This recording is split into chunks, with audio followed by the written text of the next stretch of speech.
Memperingati Hari Pramuka yang ke-54 tahun 2015, keluarga besar Gerakan Pramuka Kota Denpasar melaksanakan apel bendera di lapangan Lumintang, Denpasar pagi tadi.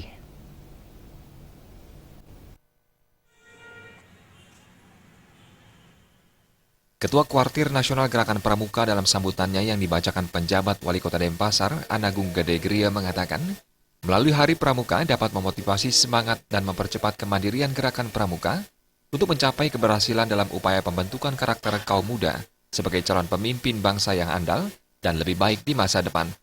Penjabat Wali Kota Denpasar, Anagung Gede Gria mengatakan, Pramuka sebagai generasi penerus harus mempunyai disiplin yang perlu terus dimantapkan dan bisa menjadi contoh bagi generasi mendatang.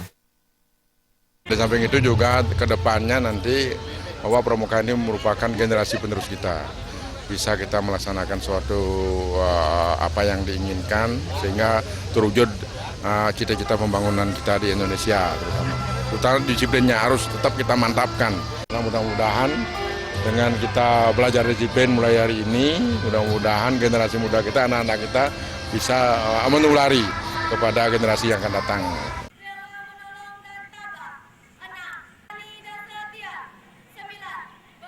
Pada kesempatan ini juga dilaksanakan penyerahan penghargaan Pancawarsa bagi pembina pramuka yang telah melakukan pembinaan kepada anak-anak pramuka selama 5 tahun.